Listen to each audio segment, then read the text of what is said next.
It was a cold, windy evening when 4 friends, Max, Lily, Jake, and Emma, decided to explore the old forest near their town. The forest was known for its eerie atmosphere, with twisted trees and a thick mist that never seemed to leave. People always warned others to stay away, but the teens were excited by the challenge. Max, the brave one, smiled as he led the way. "Come on, guys. Stop being scared. It's just a forest. How scary can it be?" Lily, who had always been a little nervous, shivered. "I don't know, Max. This place feels wrong." Her voice faltered as she glanced nervously at the shadows. Jake, always the skeptic, rolled his eyes. "You're being dramatic, Lily. It's just trees. Nothing more. Stop watching those horror movies." But Emma, who had always been more practical, scanned the trees warily. "I don't know. I've heard stories about this forest. Strange things happen here. We should be careful." Max turned to her with a dismissive wave. "Come on, Emma. Don't tell me you believe those old ghost stories. It's all made up." They continued walking deeper into the forest, the light from their flashlights cutting through the growing darkness. The air grew colder with every step, and the trees around them seemed to loom larger. Max kept pushing ahead, oblivious to the growing unease in the group. Suddenly, a cold gust of wind blew, and for a moment the forest fell silent. The wind seemed to carry something more than just the chill of the night. "Did you hear that?" Lily asked, her voice shaking. "Hear what?" Jake replied, but even he sounded unsure now. "I swear I heard something, like whispering," Lily said, looking around nervously, her breath forming small clouds in the cold air. Max frowned. "It's just the wind. There's nothing here but trees and dirt." But as they continued walking, the whispering grew louder. It was faint at first, like a soft murmur in the background. Then it became clear. "Help me! Help me!" The voice sounded like a faint cry, distant but unmistakable. Jake stopped dead in his tracks, his face pale. "Did you hear that? It's not the wind. Someone's calling for help." Lily's eyes widened, her heart racing. "We should go back, now." Max, still determined to prove nothing was wrong, shook his head. "Let's see where it's coming from. It might be someone lost." Emma grabbed his arm. "Max, I don't think that's a good idea. This place is not normal. We need to leave." But Max pulled away. "Stop being such a baby. We'll be fine." The whispering grew louder still, more desperate now. "Please, help me." The group hesitated for a moment before reluctantly following the sound, winding through the thick trees. The mist around them seemed to thicken, and the air felt heavier.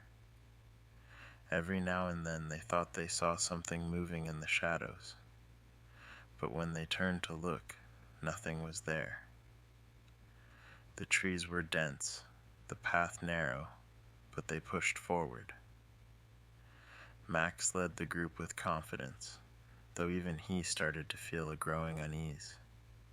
The forest seemed to be closing in on them, the branches of the trees creaking as if they were alive. After what felt like an eternity, they came to a clearing. In the center was an old abandoned cabin, the windows boarded up, and the door hanging loosely on its hinges.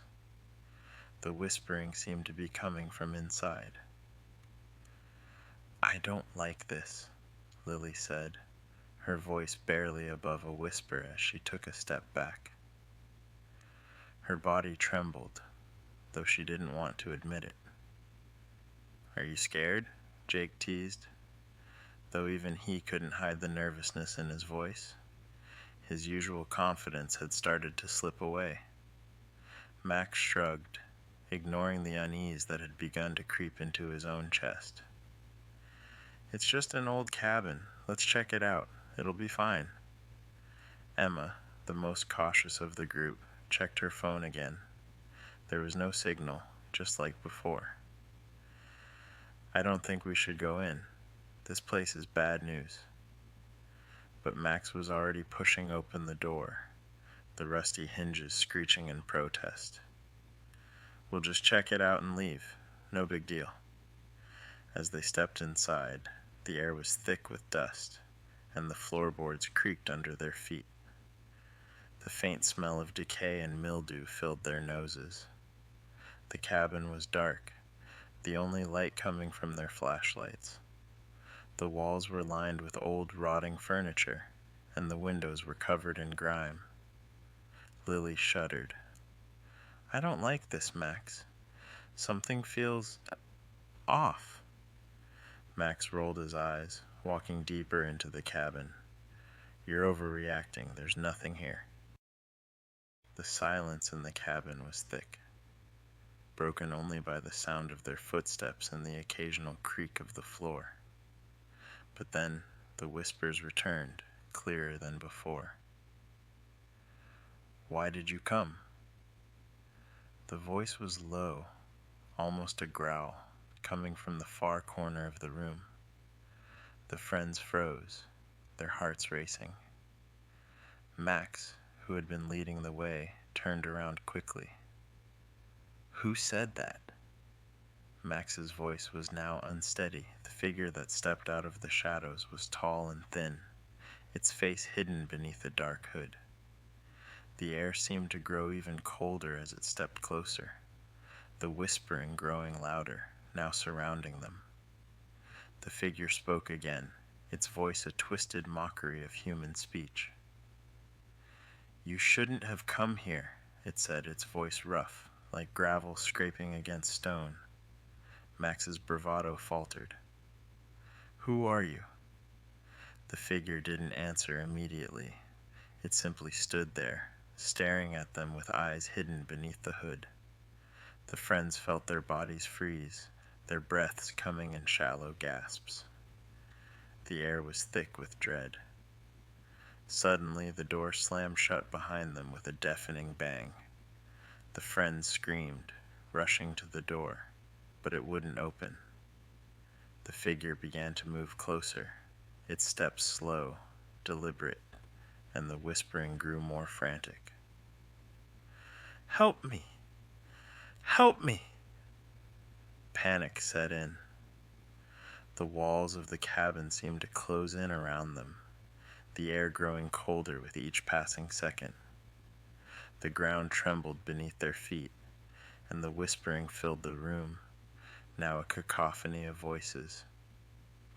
"Max, we need to go!" Lily screamed, her face pale with fear. Emma was already at the door, trying desperately to open it, but it wouldn't budge. "It's no use. We're trapped." Max, his heart pounding in his chest, turned back to the figure. "Who are you?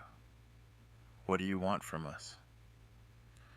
The figure's hood slowly tilted upward, revealing a pale, twisted face. Its skin was almost white, stretched tightly over its bones. Its eyes were black, hollow, and devoid of any humanity. It smiled, a cruel, twisted grin. "I was once like you," it whispered. "Curious, brave. But now, I am part of the forest." The cabin seemed to shake, the walls groaning in protest. The trees outside began to creak, their branches reaching toward the cabin, as if they had a mind of their own. "We have to leave," Jake said, his voice trembling. "It's not real. We can't stay here." But the figure laughed, the sound hollow and echoing in the dark room. "You cannot leave. You belong to the forest now." The air grew even colder, the trees outside thrashing violently in the wind. The whispers grew louder, drowning out all other sounds.